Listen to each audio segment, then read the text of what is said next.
Hello my wonderful friends and welcome back to my channel. If you're new here, my name is Emily from Emily Cromwell Designs and I design colorful and happy bookish merch for readers. Really quick before we get into today's video is I just wanted to say that for anybody that has been here a while, you already know this, but I am currently on a shop break. So this is actually a pre-filmed video for anybody that isn't new to my channel and knows this. I'm getting married on June 7th, so I'm pre-filming this video so you guys still have a weekly video from me at my usual posting time on Wednesdays at 6 p.m. Eastern time. So this is pre-filmed, so if you're watching this after my wedding and you notice I don't have my wedding ring on, that's because I'm pre-filming this before I leave for the wedding weekend. Just wanted to put that out there, but this is a pre-filmed video for you guys because I didn't want to leave you guys without a weekly video. So I hope you still enjoy it. Even though it's not a usual studio vlog, I hope you still enjoy it and find it to be helpful. So in this video, this is a video I have been wanting to film for a very long time.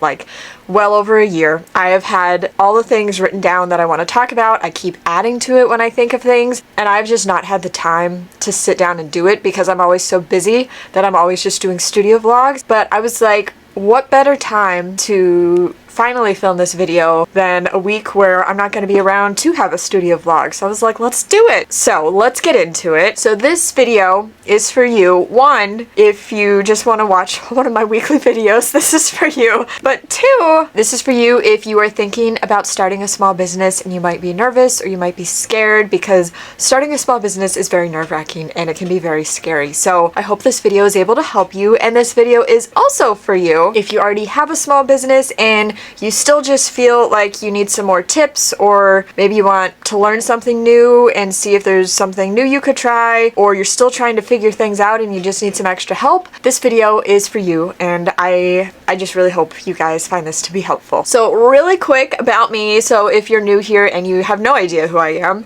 hi, my name is Emily. I mean, you already heard that in the intro, but hi, I'm happy to have you here. I have run my small business for the past 13 years. So I've been doing this for a hot minute. I started my small business a week before I started my senior year of high school. I walked into the town hall, I got a business license, and I've had a business license ever since, and I'm 31 now.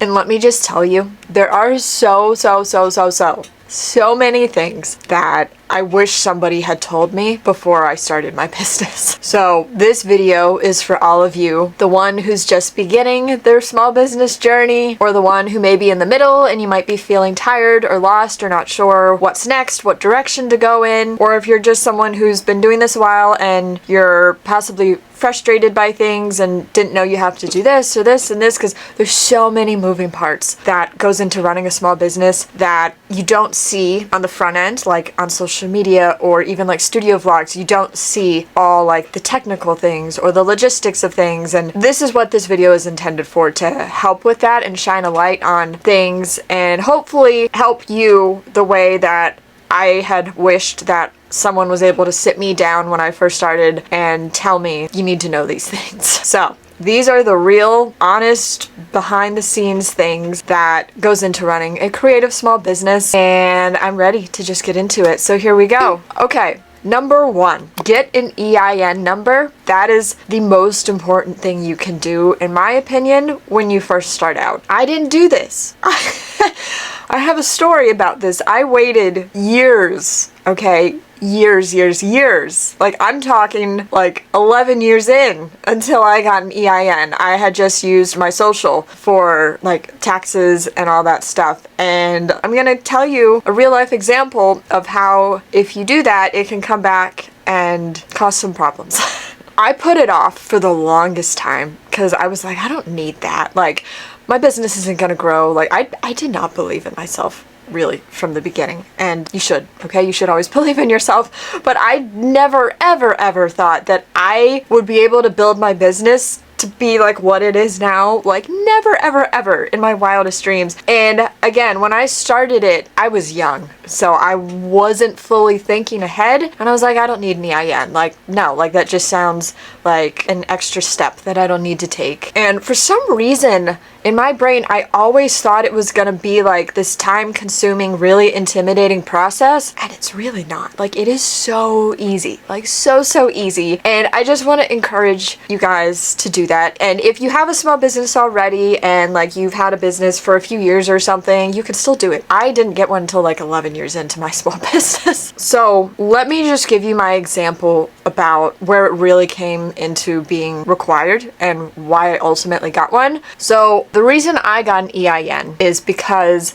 and again, I put it off for so long, but one is because I had been a sole proprietor with a DBA doing business as for years. Like ever since I started my business until it's like 3 years ago, I was a sole proprietor. And as I grew, eventually I was like, I should probably start an LLC because my business is growing. And if you don't know what an LLC is, it means limited liability company. And in my opinion, if you're growing, it kind of goes hand in hand with an EIN, that I think it's really important to become an LLC and form an LLC as your business. And again, that was also something I thought was going to be really hard to do, and it's really not. It's really easy. So I got an EIN, one, because I started an LLC, but two, big reason is because I was starting to bring on freelance workers and like contract workers that worked for me. I sell book sleeves in my business where I get my art printed onto fabric, and I can't sew, okay? Your girl cannot sew to save her life. No.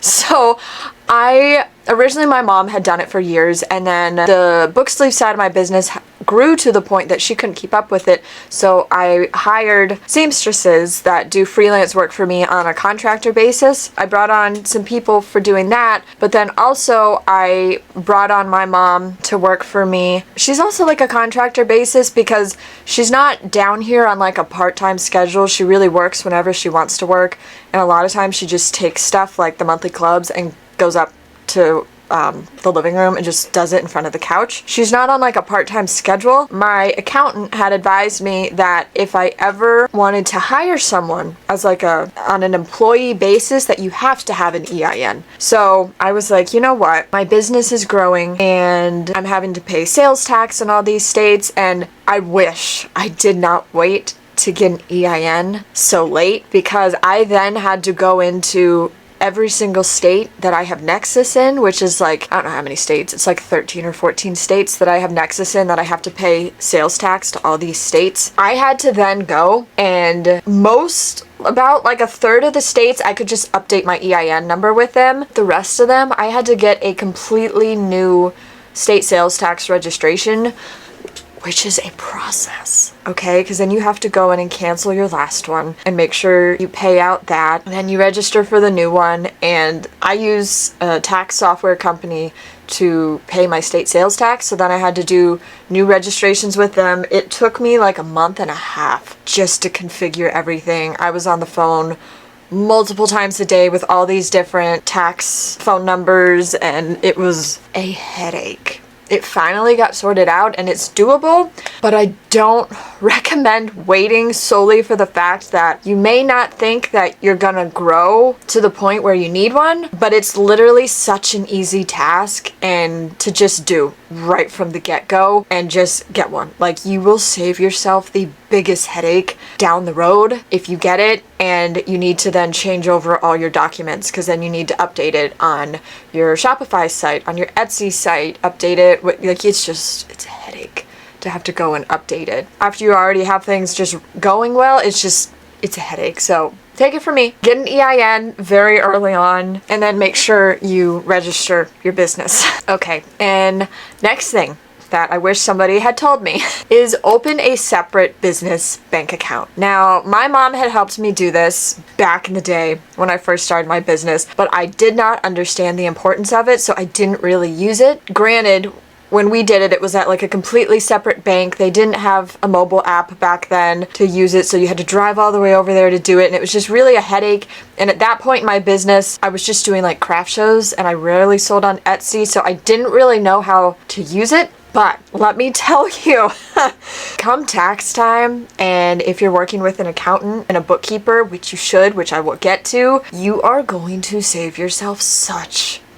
a headache and hassle by having a separate business banking account. Because as your business grows, so do your expenses, so does your income. And if you're a creative small business owner or an artist, you are already well versed in this, but you usually have multiple streams of income, and you need everything to get deposited into one place and then taken out from one place. And you don't want to have to spend all your time, because time is precious. And take it from me, where I did this for years, is I just used my personal. And if you're not an LLC, it's fine to do that. If you have an LLC, you need a business banking account. I had to open a business bank account under my LLC name. So I had to go through, like, before I did that, and mark what was a business expense, what was business income, and separate it from my personal spending. That's a headache. You think that you have to do that for every single purchase that you make throughout a whole year? That's a lot.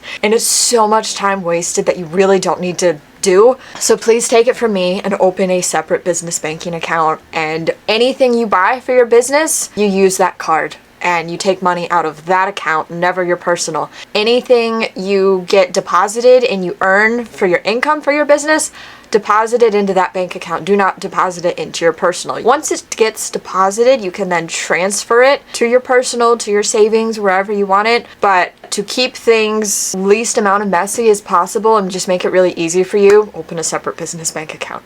You will thank me later. Which brings me to my next thing that I wish somebody had told me from the get-go, and that is hire an accountant and a bookkeeper. They are two separate things. Some of them do both. In my case, I have two separate people that do that. I had tried to do my own taxes for a number of years in the beginning, and let me just tell you, I don't recommend that. One, it's a lot of stress. You're gonna cry a lot. It's very stressful. It's very overwhelming. Two, you may not end up doing it right. And once I hired an accountant and a bookkeeper, let me tell you, it is worth the money that you spend, because all that time that you would devote to figuring out your taxes and what you owe each quarter and like your profit and loss for submitting for tax time, you don't have to do that. And your bookkeeper has access to your books. So I use QuickBooks, and they have access to that, and they monitor my profits, my losses, my expenses, my income, anything like that, and they crunch the numbers for me. And then I give all that to my accountant, who tells me what to pay each quarter for the estimated taxes, and then they do everything for tax time. So you still have some work that you have to do, but you don't have to really do a lot of numbers work anymore, which is, let me tell you, as a creative person, it's the best thing ever, because then you have more time to create, which is the goal. I know it can be some money up front to have to do that, but if you're at the point in your business where it's causing you stress, I highly recommend it, especially as you grow. In my opinion, I'm sure some people can do it and they do it amazing. In my opinion, it's just not worth the effort doing it yourself when you could just have someone take that weight off your shoulders and do it for you. So my next thing, number 4, is nobody warned me when I first started my business about the loneliness that comes with working for yourself. I've mentioned it a few times in some of my vlogs over the past year or two, but it's not something you really hear about a lot. It's not something, obviously, I'm going to mention every video, because it's just a downer and I'm not going to talk about it. But it gets lonely when you're the only person working for yourself and you're just like down in your studio all day, at your warehouse, wherever it is that you do your business, and it's literally just me, myself, and I. And I mean, some days it's better than others. Like some days, like I really thrive off of being alone and I just get so much done. But then other days, it just kind of can make you really sad and can cause like some depression. It can cause just a lot of loneliness feelings. So I just wanted to let you know that it is completely normal to feel that way. There's nothing wrong with you for missing having people around or someone to talk to. Like, I am not a sociable person. I'm a very big introvert, but I still like having someone to talk to every now and then. So the way that I fill the gap with that is, one, you may not know this, but filming my studio vlogs like this, even though I'm literally sitting down here by myself talking to a camera and none of you are physically here right now, it makes me feel so connected to you guys. And every week. I cannot tell you how much I look forward to getting to film my weekly vlogs because I just feel like I'm talking directly to you. I have so much fun with it, and it really helps me not feel lonely, and I can share my life with you guys, and you keep me company even though you're not here like in this moment, like you're gonna see this video like a week after I film it. You keep me company. And other ways that I fill that gap is, you may not know this about me, but I love to read. Not that my business is based about reading or anything, but I listen to audiobooks all the time, and it really, one, it has that like human connection, but two, I get so like into the stories that I'm listening to that it just feels like the story is like surrounding me, so to say. So filming vlogs helps. Listening to audiobooks helps. Sometimes my mom comes down and works with me, and that helps. Sometimes I'll bring my cat down here and he'll just hang out with me for the day, and he helps. But then also find yourself a best friend. Like my best friend, Emily from the Aesthetic Dollar, who we literally almost every single day, we send each other like podcast length episodes of voice chats to each other over text. Like we will voice chat back and forth to each other all day long, and we just keep each other company while we're packing orders, and like we just have the best time. Like we never don't have anything to talk about with each other. We're just the best of friends. And if you can find somebody like that to keep you company and it just takes away the loneliness, it is such a game changer. So next step that I wanted to mention is don't rely on just one method of income or one platform for social media or your shop. I first started out having an Etsy shop, and Etsy is a really great place to start if you don't have an audience yet, because Etsy already has so many people on their site who are looking for things and actively searching for cute bookmarks or crochet or stuff like that, and I really recommend starting with Etsy. As your business grows, this was something I had learned along the way, but they basically say like don't put all your eggs in one basket, because like with Etsy, you never know if something could happen. Like Etsy could, I don't know, if something ever happens, like if Etsy goes down or if something happens with your shop and it gets shut down, like you don't want to then be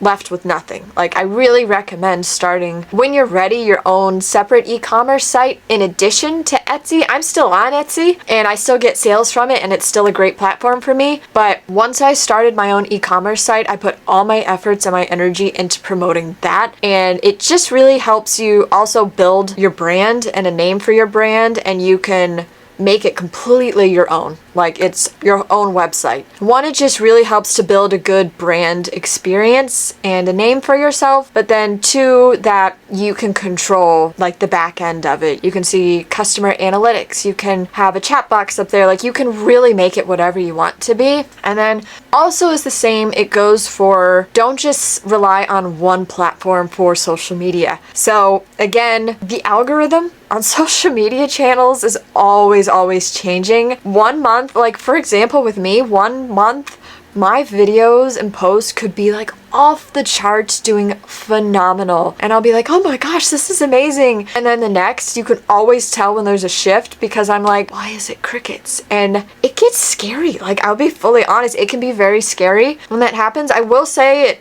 eventually always resets itself, but it's scary when that happens, and I never think you want to just rely on one platform. Like I personally focus on Instagram and YouTube are my biggest ones. I also have a Facebook page. I don't do like a lot on Facebook, but I post some to my Facebook page, but like Instagram and YouTube are my main platforms. I used to do TikTok. I was never someone that had luck with TikTok. I never took off on there, and I don't know, I just didn't fit in with the vibe on TikTok, I guess, and I felt more comfortable on Instagram and YouTube, so I focus on those platforms. Just don't ever feel like you have to limit yourself to like one social media platform and then that's it. Like you can definitely branch out and do a couple. Alright, so number 6. Getting negative feedback does not mean that you're a failure. I'm gonna repeat that, okay? Getting negative feedback does not mean that you are a failure. You are not a failure. It is impossible, like virtually impossible, to avoid negative feedback when you run a small business. Like I had gone into my small business being like, oh, nothing negative will ever happen, and it's great because it's nice to think that because you have all the best intentions with your business. Not everybody is going to like you.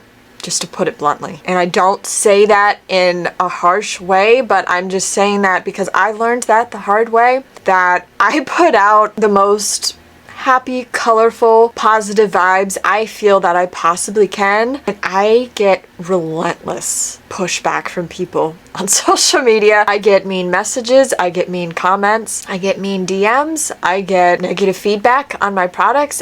It's inevitable. I wish it wasn't. I wish that people could see your heart and what you put out into the world and realize that you're a real person, but I have found as my business grows that the larger my business gets, the more negative people are finding my content. But that's just because your business is getting shared with more people. So ultimately, yes, there's gonna be people that see you for the first time and they just don't like you for whatever reason. I will say one of the hardest things that I struggle with, a certain type of negative feedback that I get, not even from people that buy from me, but on social media. And it's one of the most things I get frustrated by, because when you're an artist, you put your heart and literal soul into everything that you create. Like, you are drawing everything by hand, thinking up all these designs, trying to make it just perfect, putting hours and hours and hours into artwork. And it's so vulnerable to then share that with the world and be like, here's my heart and soul, I hope you love it. And 99.9% of the time, I am met with the most kind, caring, supportive comments ever. And it's the best thing in the world. But human nature, it is so easy to let that one comment that comes in that's mean, and that's all you focus on. And I always try so hard to get better about that, but feedback, I'm not even gonna call it feedback. Rude comments that I get a lot is people will tell me your art is not worth it. Like, what you charge, your art isn't worth it. And seeing me packing an order and they'll be like, I would never pay that, you're not worth it. And people to me that say those things do not think before they speak. Because if they did, they would realize that they are talking to artists, like not even just me, I've seen other creators receive this response as well, but they are talking to artists that they're not just charging $5 for sticky notes, they are charging $5 for their hard work of all the hours that went into drawing said sticky note design. Like the designs you see in all my products, I draw everything. You can look through my iPad and Procreate, I draw everything. I have all the original files, I draw it all myself by hand. And it's just, I get so frustrated when I get those comments. And like, in addition to that, also, you will get bad reviews. No matter how much love and effort and good intentions you put into your orders that you send out, you will get negative reviews. It is inevitable. Like, I had gone into it thinking it was like never gonna happen to me. It happens. I have gotten a bunch of 1-star reviews, a bunch. I've gotten a lot of mean emails after somebody orders from me and they're just tearing me down or telling me I'm gonna talk bad about you on social media because you're an awful business, I hate your stuff. Like,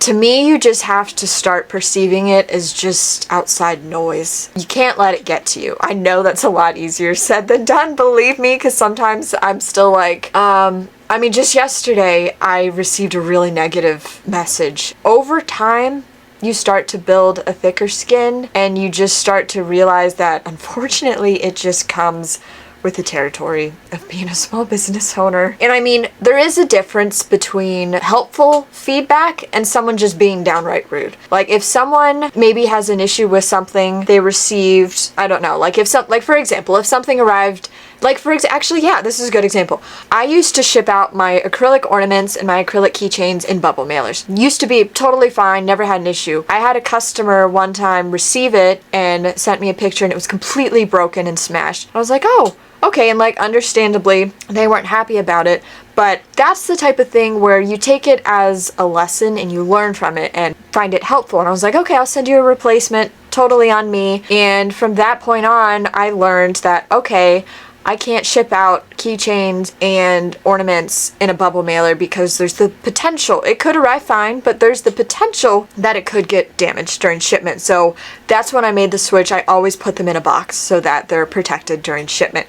So stuff like that, that's helpful feedback. But then there is also a difference between just rude feedback and uncalled for, and it happens. I wish we could prevent it, but unfortunately it does happen. So I just want to let you know that you are 100% allowed to feel the disappointment and the hurt, and you can cry if you need to, if you feel hurt or sad by getting comments like that. My only thing is that I want to say is just do not let it stop you. Like, take 5 minutes, whatever you need to feel it, and then move on and forget about it and continue on the path of what you're doing, leaning into your passion, your intentions with your business, because you know that you're doing the best you can. You're putting your best self out there, your best artwork, your best products, and at the end of the day, that's really all you can do. Okay, number 7, take care of yourself. This is a big one, and it is one that I still struggle with 13 years later. Even 13 years into this, kind of happens to me every couple of months or once a year, is I reach a burnout stage. Now, burnout for me, I can tell it's coming when I don't want to draw new artwork. I have to force myself to come down to the studio to pack orders. I'm slower at packing orders, or I have a lot going on and I'm crying a lot. I'm getting overwhelmed. That to me, I always take as a sign that, okay, have my mom come in for a few days and pack orders while I slow down. I do something I love. I go take a walk. I read a book. I try to think, what could I draw that I'm excited about, not that I feel that I have to draw. My recommendation is, if you feel burnout coming on, address it sooner rather than later, because if you just reach the point where you can't do anything because you're so burnt out, you're not doing yourself any favors, and it's going to be even harder to dig yourself out of that. So some non-negotiables that you need to do to take care of yourself. Prioritize sleep. I'm no one to talk because I stay up late, but prioritize sleep. Drink water. I'm bad at this, but the past few months I've started bringing a water bottle or 2 down to the studio with me, and after like every few orders I force myself to take some sips. It's so easy to just get in like a loop of like just packing orders nonstop, and then wouldn't you know, several hours have passed and you're dehydrated, you're shaky, you're not feeling good. So water breaks, but then also take snack breaks. Like, go upstairs, get a snack, have a yogurt, have a sandwich. Like, it's okay to take care of you. If you don't finish packing all the orders that you wanted to in a day, it's okay, because you need to take care of you, because those orders won't exist and this shop won't exist if you are not here and feeling good enough to do them. You need to focus on you and take care of yourself, and understand that it's 100% okay to love yourself enough to take care of yourself, because you are running a whole production in your small business, and we need to keep you at the top of your game. Because take it from me, as somebody who has crashed out multiple times and has ended up at urgent care or the ER hooked up to IV fluids because I crashed out, don't let yourself get to that point. You do not want to get to that point. Okay, this next one, I wish somebody had told me this way back in the beginning when I first started. And that is, your follower count on social media does not equal sales. I had always thought when I was a small social media account that all of these accounts with these huge followings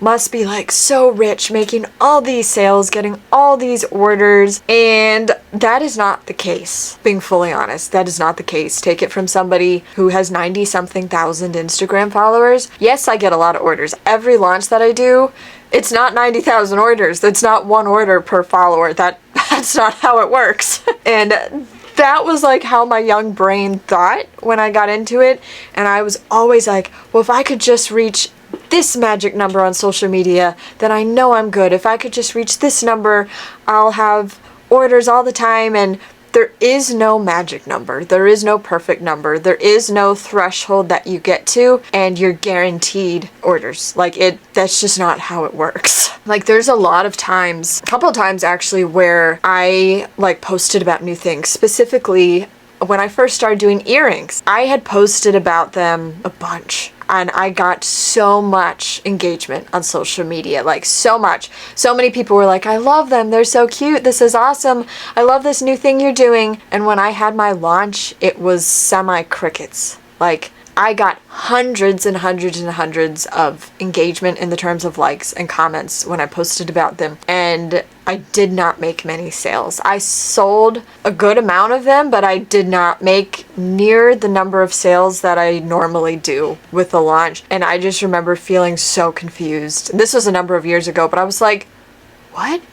And it was a hard lesson to learn that I realized I'm like, even if you get a lot of engagement, it doesn't mean you're gonna get an order. I mean, and vice versa, because sometimes I'll have stuff on social media perform really poorly and I won't get a lot of views or a lot of engagement as much as something else might. And then the launch is sold out and I'm like, what? And I'm like, where did these people come from? So all this to say, don't rely so much on numbers on social media. It's not about the amount of people, and the more people you have, it's about finding the right people that resonate with you, resonate with your business, resonate with your products. And in my opinion, it's so much more important to have a couple, like 100,000 people that love your stuff and want to talk to you, want to engage with you, than like 1 million followers and only like 10 of them want to talk to you. It's just the number of people, it does not equal a certain amount of success. That's just what I'm trying to get across, because I fell into that trap when I was starting and I kept thinking number of followers meant number of sales, and it does not mean that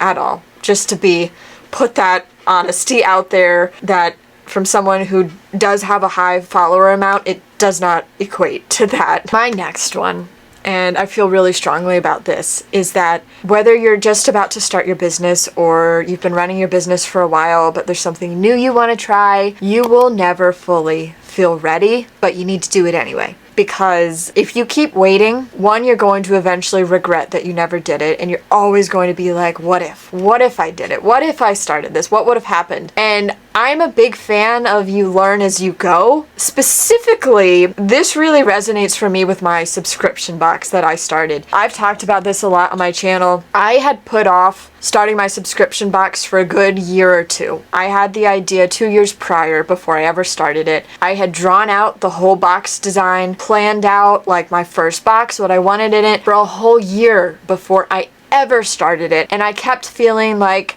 I had to take all these courses and I had to keep just making one more plan or a tweak to the box. You'll just never fully feel ready, because if you're starting something new and you're scared, that's a sign that you should 100% do it and follow that fear feeling, because to me that's always a sign that something awesome is about to happen, and you gotta jump and you gotta fly sometimes. Like, what's that phrase they say that like something like a ship is always safe if it doesn't leave the harbor, but that's not what ships were meant for. Like, you were not meant to draw all these designs or make these beautiful products and just let them sit and not share them with the world. No, no, no, no, no. This is me telling you right now, that is not what you were meant to do. You are meant to share your heart, your passions, your beautiful designs, products that you make with the world. You deserve that, okay? This is my permission to you. You deserve that, because I was petrified, okay? Petrified to start my subscription box. I was like,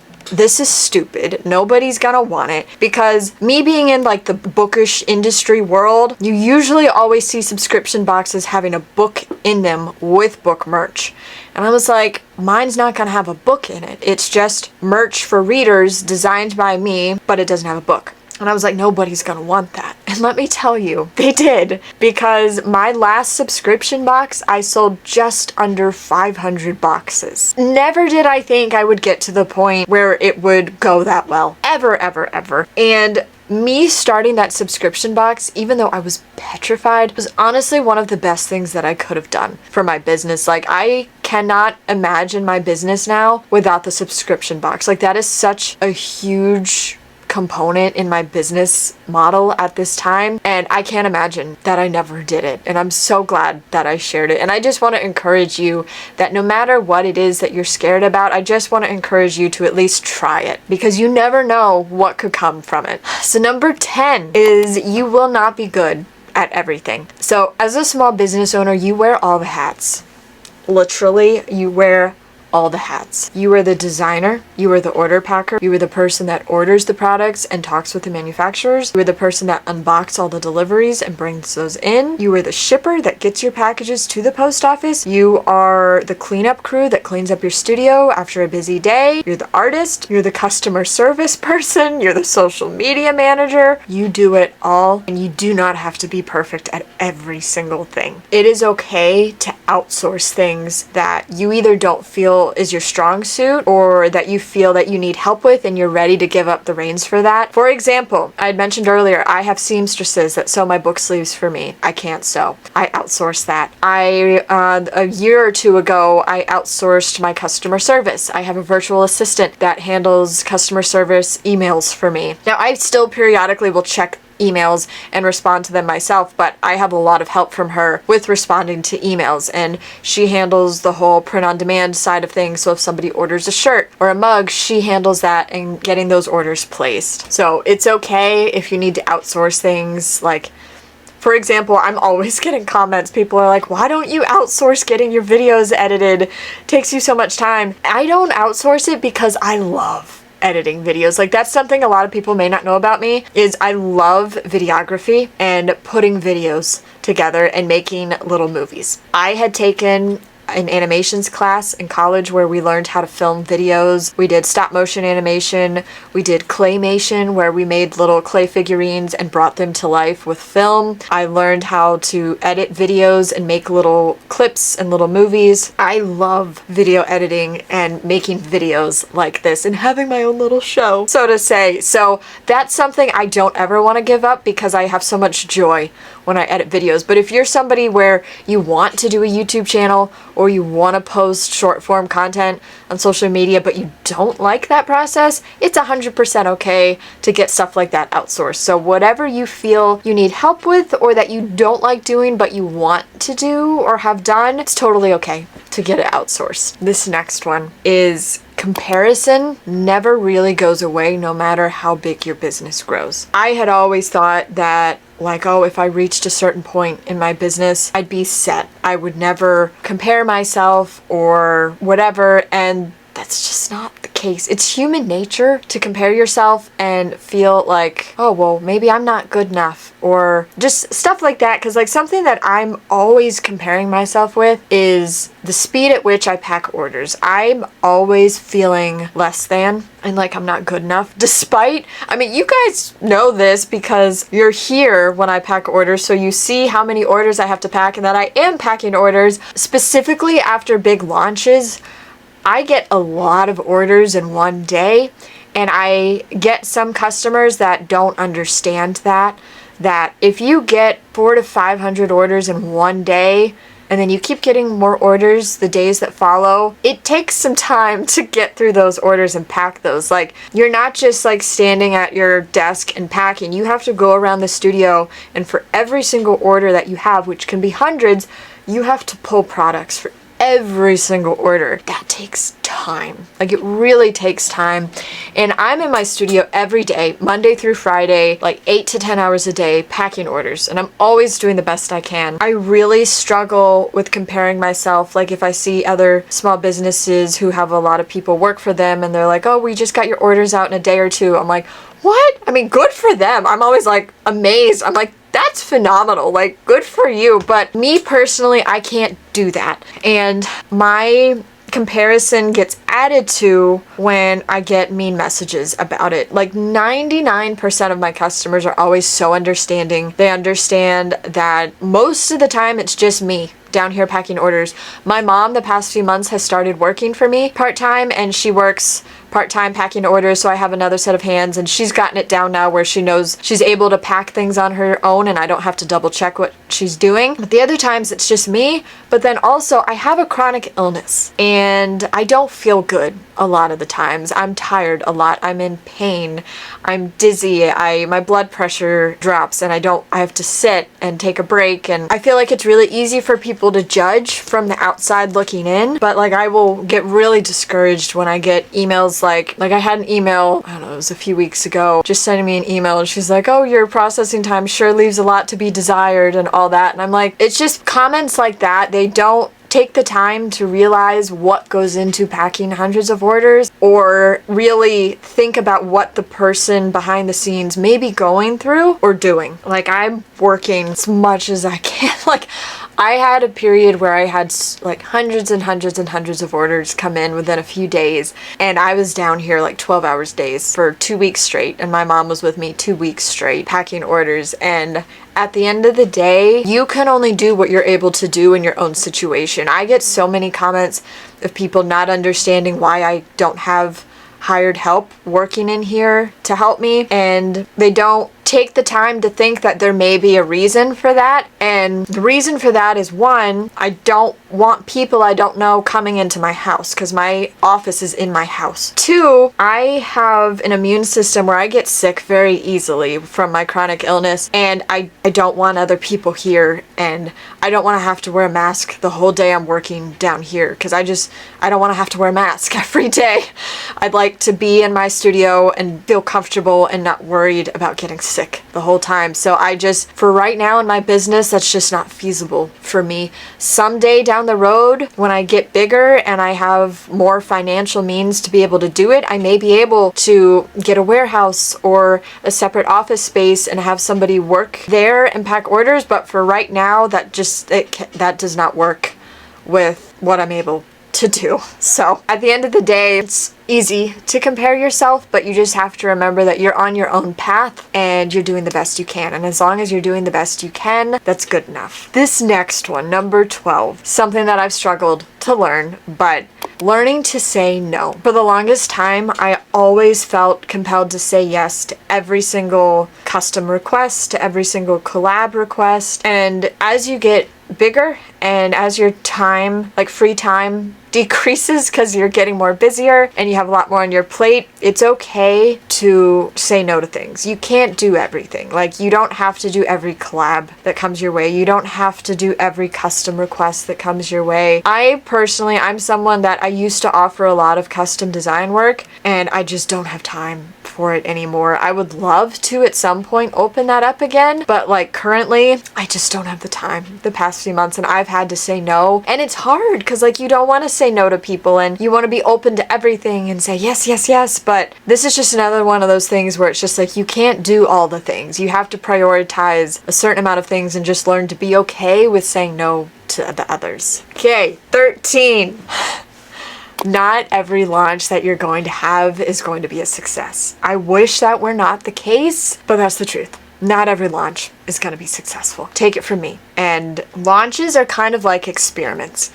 You're always learning from them, and you're learning what works, what doesn't work, what people like, what people don't like. I have learned that if I want to launch earrings, because I personally love doing earrings, I need to launch them with another launch that has a lot of products, not to launch them by themselves, because it doesn't get a lot of attention and the launches never do well. They just don't. So I still love designing earrings though, because I love wearing earrings.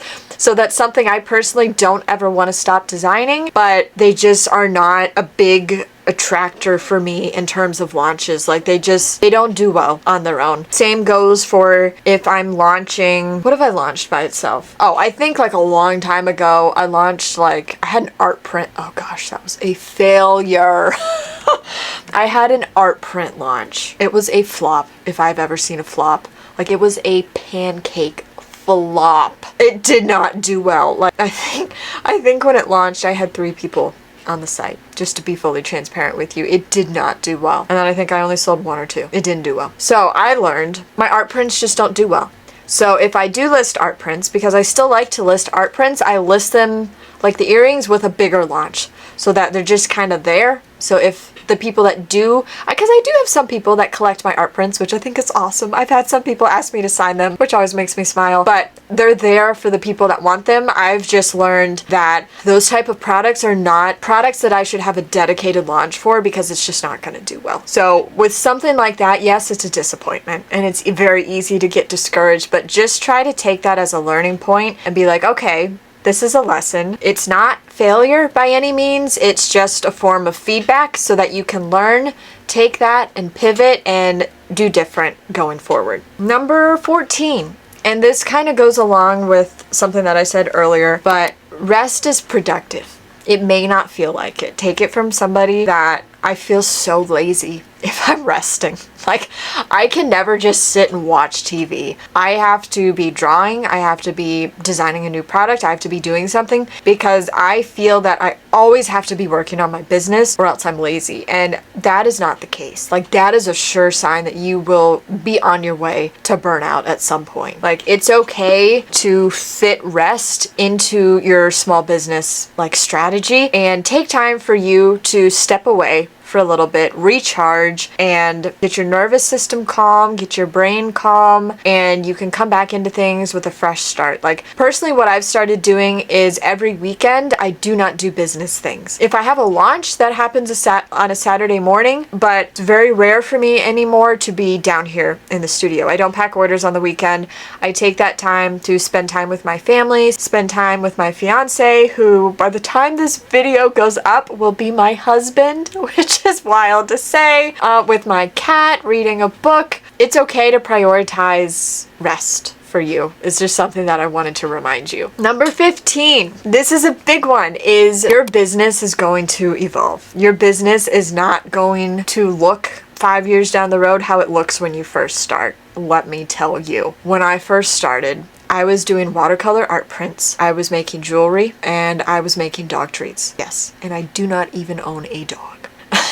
And as I grew, I got into party goods. I was making cupcake toppers. I was making confetti. I was making labels. And then it was 2019 when I came across Bookstagram. And I had my light bulb moment. You're gonna have a light bulb moment at some point where you find your niche and you're like, that's what I was meant to do. I had discovered the world of Bookstagram and I was like, why don't I combine my love for reading with my love for creating artwork? And I pivoted my whole business to got out of party goods and just started drawing bookish things, and I have never looked back. And my business blew up. And to me, that's a sign that you found what you were meant to do. So it's okay to let your business grow with you as the years go by, because it's going to. It's not going to stay the same from the start. It's just not. And that's a good thing. It's a very good thing. Another thing that I wanted to mention that no one told me from the beginning, and I did this in the beginning, but I didn't really know what to do with it, is start an email newsletter list very early on. You might not know what to do with it yet. You might not have a lot of subscribers, but your email newsletter list is the only marketing platform that you own. It is your newsletter, and anyone that signs up for it will get it. Like, if you post on social media, you don't know if every follower is going to see it. They most likely won't, because that's just how it works. But your email newsletter will end up in the inbox of whoever subscribes. And it's a powerful marketing tool. My email newsletter has been slow to grow over the years, but it has grown over the years, and I have a couple thousand subscribers on it now. But it's a very powerful marketing tool. I mean, I use mine for promoting upcoming launches, for promoting sales, for announcing important information like a shop break, for talking about my new YouTube videos that went up. So you can really use it to whatever you'd like to use it for that makes sense for in your business, but I definitely recommend starting one. Okay, my next one is try to take advantage of your slow seasons, because not every single season or month in your business is going to be a sold out month. It's not going to be busy all the time. You're going to have like ebbs and flows, and it's very easy to start to panic when orders start to slow down. And I have slow seasons in my own business, and I do this full time. And every time it comes around every year, and I always know the times of year that it happens, I'm always like, oh, and I like check my stats from last year. I'm like, did this happen last year? And I'm like, okay, it did. It'll pick back up. So it's normal. It's normal to have slow seasons, and everybody's slow season in their business looks different, because if somebody mostly does seasonal stuff, you're going to pick up around the seasons. If mostly somebody does wedding stuff, you're going to pick up around wedding times. If someone like does bookish stuff like I do, I don't have like slow seasons, but I have times where I may not get as many orders as I normally do. Like my holiday time, like August through December is my big, busy, best-selling time of the year, every single time. When I have slower times, that's the perfect time to do other things for your business that you may not have time to do when you're super busy. So I mean, that's the time where you can take time to plan new launches, draw new designs, brainstorm new ideas, think of new marketing stuff you want to try, take more time to create videos for social media, start a YouTube channel, or rest, because like I said, rest is productive. So try not to get discouraged when you have your slow times, and just view that as an additional way to help your business grow, just in a different way. Another important thing that I wish I was told is do not underprice yourself. Pricing is really hard to figure out. Sometimes I still struggle with what to price things, but if you consistently price your items too low in your business, that's not going to be sustainable. And if you want to keep your business growing, you have to believe in yourself enough to price at what you think you've earned and what is a fair price. I underpriced a lot in the beginning, and I did not make really any profit because I wanted everything to be super affordable, and I had learned very quickly that I could not sustain my business if I kept underpricing myself. And as you grow and you get out there, you're gonna have people, like I still have people that tell me you price too high or your stuff isn't worth it. Whereas to me, sometimes I still feel like I price some things too low. You have to remember too that as a small business owner, also if you're someone that's getting things manufactured, that costs money. I just spent $2,000, like $2,200 on products for a new launch. One order was $2,200. You have to make that up in your business. If you don't account for not just your time creating things, but then the price you have to pay, because you have to pay to get something made, and then you have to pay for it to be shipped to you, that costs money, and you have to account for that in your business if you want to be able to grow. So just try not to underprice yourself, and believe in yourself enough to price it at a decent, good price. And my last thing that I wanted to share with you that I wish somebody had told me when I first started is creating content for your business to market it is a whole job in and of itself, in addition to your business. And it's okay if you get worn out sometimes. Social media, like promoting your business nowadays, is so different than how it would have been if you started your business like in the 90s and you put an ad in the newspaper. It's a totally different world, because not only are you having launches and selling things and shipping things, but now you have to be a videographer, you have to be a film producer, you have to be an expert at taking photos, at writing captions, at marketing things, and it's a lot of work. It takes a lot of time to put that together, to find your groove. I've mostly found my groove, and I enjoy the part of making videos and content for social media, but there are times where I get stressed out by it and being like, oh, I gotta get this video together, I have to do this voiceover for this video because it has to go up tomorrow night, and I forgot to film this clip, I need this clip, and it's a lot. So I just want to remind you that don't feel like you have to post daily to be successful. Post with whatever works for you personally in your life, in your business, and that you feel is sustainable. I try to post daily as much as possible, like my short form content, because I have so much fun doing it and I love it. But there's some days and there's some weeks where I might go a few days without posting, and the world doesn't end. I'm still getting orders. People are still there when I come back. It's okay if it's not an every single day type of thing. Just do what you feel you're able to do without burning yourself out. So that brings us to the end of this video. This was, my battery on my camera is almost dead, so that shows that I was talking a long time. So if you made it to the end of this video, I really hope you enjoyed it, and I hope you found it to be helpful. And if you're just starting your small business, or if you're in the middle of it and you might be feeling overwhelmed or stressed out, I truly hope this video helped you. I hope it gave you some ideas, and I just hope that it reminded you that you're not alone and all this, and that everybody else is going through these same things as well. Owning a small business is a wild journey. It's wild, but it's one of the most rewarding things that I think somebody could ever do, because you create this beautiful thing and then you get to share it with the world, and it's an amazing thing. It gets exhausting. Don't get me wrong, it does get exhausting, but it's so worth it. So I just want to remind you, if you're feeling behind, you are not behind. If you're feeling lost, you are not lost. You're going to find your way back. And every single person, whether they show it or admit it or not, is figuring everything out along as they go. We all are. I still am. At times. I'm still trying to figure things out as I go.